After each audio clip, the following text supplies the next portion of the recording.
নির্যাতন নিপীড়ন এই সমস্ত জিনিস থেকে প্রায় রাসূল সাল্লাল্লাহু আলাইহি ওয়াসাল্লাম হতবাক হয়ে গেলেন। প্রায় সময় রাসূল সাল্লাল্লাহু আলাইহি ওয়াসাল্লাম অস্থির হয়ে গেলেন। প্রায় সময় রাসূল সাল্লাল্লাহু আলাইহি ওয়াসাল্লাম কাঁদতেন যে এই ধরনের জঞ্জাল কিভাবে দূর করা যায়, এই ধরনের সমাজ থেকে এই ধরনের অজ্ঞতা, মূর্খতা, হিংসতা, এই সমাজের মধ্যে কুসংস্কার, এই সমস্ত হানাহানি, মারামারি, কাটাকাটি, যুদ্ধ বিগ্রহ, এগুলো কিভাবে দূর করা যায়, এগুলো কার্যকরী পদক্ষেপ কিভাবে গ্রহণ করা যায়। রাসূল সাল্লাল্লাহু আলাইহি ওয়াসাল্লাম তিনি দৃঢ় সংকল্প করলেন যে কোনো মূল্যেই হোক এই ধরনের এই খারাপ আচরণের যে কোনো ভাবেগুলো মূলোৎপাটন করতে হবে, বিবর্ত হবে। এই কারণে রাসূল সাল্লাল্লাহু আলাইহি ওয়াসাল্লাম সমাজের সংস্কারমূলক কিছু কাজ করার জন্য তিনি সুনির্দিষ্ট কিছু জিনিস তুলে ধরলেন। এক নম্বর হলো হারবুল ফুজ্জার। 565 খ্রিস্টাব্দে উকার মেলার ঘোর দোয়াখানা ও তাণ্ডব প্রতিযোগিতা কেন্দ্র করে জিলকত মাসে মক্কার কুরাইশ ও কায়সবন্দের মধ্যে রক্তক্ষয়ী যুদ্ধ শুরু হয়। আরবদের জিলকত মাসকে সম্মান দেয় একটি মাস। এই মাসের মধ্যে যুদ্ধ বিগ্রহ করা একদম সম্পূর্ণ হারাম ছিল, সম্পূর্ণ নিষিদ্ধ ছিল।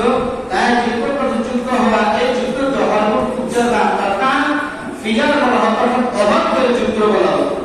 তাই এই জিলকত মাসে তাদের মধ্যে হানাহানি, মারামারি, কাটাকাটি ইত্যাদি এগুলো তাদের মধ্যে চলতেছিল। ওই সময় রাসূল সাল্লাল্লাহু আলাইহি ওয়াসাল্লামের বয়স মাত্র 14 থেকে 15 বছর ছিল। ওই সময় রাসূল সাল্লাল্লাহু আলাইহি ওয়াসাল্লামের বয়স কত ছিল? 14 থেকে 15 বছর।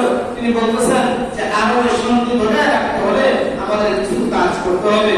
তখন তিনি কি করলেন?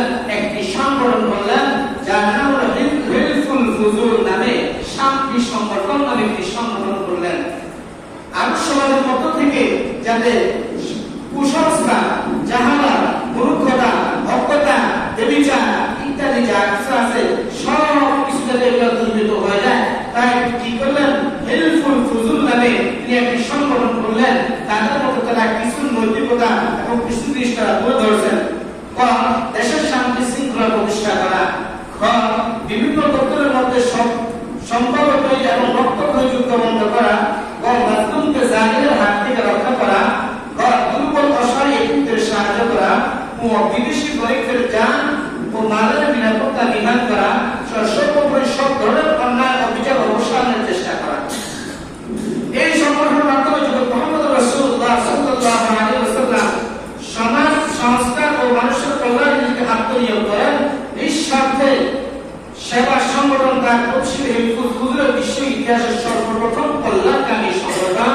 এই সংগঠন করে সমাজের মধ্যে রাসূল সাল্লাল্লাহু আলাইহি ওয়াসাল্লাম আস্তে আস্তে যে জাহালত, মূর্খতা আছে ওটা আস্তে আস্তে দূর করে ফেলেন। 3 নম্বর রক্তক্ষয়ী সংগ্রাম থেকে তিনি মুক্তি দান করেন। কুরাইশ বংশের উপর রাসূল সাল্লাল্লাহু আলাইহি ওয়াসাল্লামের নবুয়ত দানের পূর্বে তারা কাবা শরীফ নির্মাণ করেন। কাবা শরীফ নির্মাণ করার পর রাসূল সাল্লাল্লাহু আলাইহি ওয়াসাল্লাম ওই কাজে নিযুক্ত হন।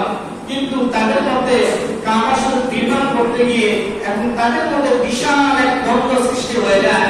তারা বলতেছে যে হজরে আসওয়াদ কে রাখবে, কারা রাখবে, যে হজরে আসওয়াদের পাথর যেটা ওই স্থানে বসানো নিয়ে তাদের মধ্যে বিশাল বিবাদ সৃষ্টি হয়ে গেল।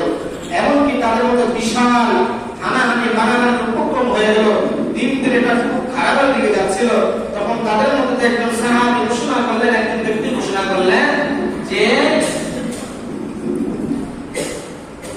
আগামীকাল সকালে যে ব্যক্তি হারাম শরীরে ঢুকবে সেই ব্যক্তি এটার ফয়সালা দিবে যে হযরত আসওয়াদের যে পাথর আছে নির্দিষ্ট স্থানে রাখিয়ে বসাবে। তখন সকাল যখন ভোর হলো, যখন তারা আসলো হারাম শরীরের মধ্যে, তখন দেখলেন রাসূলুল্লাহ সাল্লাল্লাহু আলাইহি ওয়াসাল্লাম হারাম শরীরের দরজা থেকে প্রবেশ করলেন। তারা তো এখান থেকে খুশিতে লাফিয়ে উঠলেন, আনন্দ শুরু করে দিলেন। কারণ তারা বললেন, হাদা আমিন নজিরা হাদা মুহাম্মদ, এতো বিশ্বাস্ত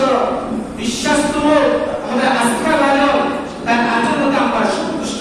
তখন রাসূল সাল্লাল্লাহু আলাইহি ওয়াসাল্লাম অত্যন্ত বুদ্ধিমত্তার সাথে তাদের বিষয়টা নিয়ে ফয়সালা করলেন। কিভাবে ফয়সালা করলেন? তিনি বিশাল একটা চাদর বিছাইলেন। বিছানা করে দিয়ে এই চাদরের মধ্যে হযরত আসওয়াদ যে পাথরটা আছে পাথরটাকে রাখলেন। রাখার পরে আরো যে বড় বড় নেতারা যারা ছিল তাদেরকে ডাকলেন। প্রত্যেককে বলেন আপনারা প্রত্যেকে চাদরের মধ্যে ধরেন। চাদরের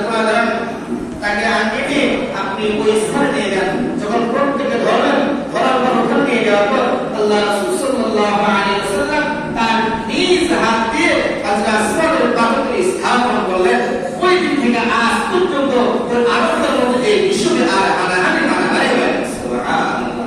রাসূল সাল্লাল্লাহু আলাইহি ওয়াসাল্লামের বুদ্ধিমত্তা কেমন ছিল,